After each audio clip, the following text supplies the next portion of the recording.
Sizlarga boshqacha yechimlar keladi. Rozi bo'lganingizdan keyin. Men bilmayman qanaqa yechim kelishini, no bilaman, что ko'nglingizni to'ldiradigan, asl nurga olib ketadigan yechim kelishini bilaman. Siz nurga o'tsangiz, nurli yechim kelmay iloji yo'qligini bilaman. Bilinadi odamda qayerdadir chuqurlikka qarab ketayotgani bilinadi-da. Bu harakat qilinglar o'zingizlarni chuqurlikka olib ketmasligingiz. O'zingiz uchun aniq bilasiz. Hozir qayerga qarab ketayotganingizni. Kimdir hozir o'zini chuqurlikni bilan chekkasida ushlab oldi, o'zini tushib ketishdan o'zini saqladi. Kimdir tushib ketishni orzu qilyapti, lekin Alloh yo'l bermayapti. Mahmudovna sizni masalan o'sha chuqurga kallangiz bilan tashlamoqchisiz. Nuringiz bugun sizni himoya qilyapti, chekkada ushlab turibdi. Azizochka o'zini chekkada ushlab turishga kuchi yetdi, irodasi yetyapti hozir. O'raga tushmaslikka, o'zini ushlab turishga yetyapti. O'zingizni chiqarib olishga, hayotingiz mas'uliyatini olishga, hech yo'q qirg'og'ida turishga mana. Oldingi hayotimiz, qizlar mana, hozir plus qo'yib olinglar agar qo'shilsanglar gapimga. Oldingi bu bilimlargacha hayotimiz chuqurlikka tobora tushib ketish bo'lgan, tushunasizmi? Tobora. Bu bilimlar natijasida sekin-sekin o'zingiz olib chiqyapsiz, tashqariga olib chiqyapsiz. Plus qo'yib olinglar.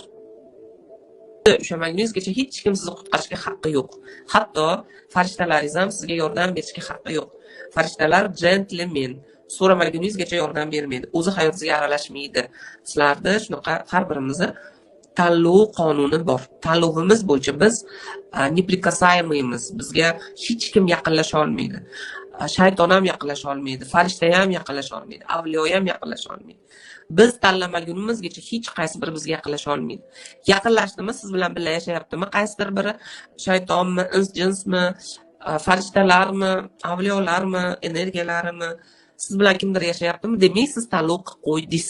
Shuning uchun siz bilan. Siz tanlov qila olmasangiz hech kim aralasha olmaydi. Men kim bo'pman, kimdir hayotiga aralashib uni o'zgartirishga. Yo'q, unaqa Alloh shunaqa yaratganmiz, hech kim aralashib olmaydi, qilib yaratgan. Hech kim aralashib olmaydi. Sizning hayotingizni egasi siz, yaratuvchisiz siz. Sizdan boshqa sizning hayotingizning egasi yo'q. Mana biz sizlar bilan 5-oyda уже yakuniga yetayotgan momentdamiz. Bu gapim sizlarga oddiy. Sizning hayotingizga javobgar yo'q boshqa. Bo'ldi. Точка, katta точка. Hammamiz bilamiz уже 5-oyda oxirida bizning hayotimizda yo'q, bizdan boshqa tanlov yo'q, tanlovchi yo'q. Hech kim tanlay olmaydi. Eringiz tanlay olmaydi, farzandingiz tanlay olmaydi. Hatto farzandingizning kasalligi ham tanlay olmaydi. Siz tanlaysiz uni, hatto farzandingiz kasal bo'lishigacha tanlaysiz, shuning uchun kasal bo'ladi. Buni isbotini million marta уже ko'rib bo'ldinglar. O'zingizni shu tushib ketishdan iloji boricha saqlashingiz kerak. O'raga tushib ketaverasiz agar o'zingizga negativ munosabatda bo'lsangiz. Men bundan butunlay chiqqanman deb ayta olmayman.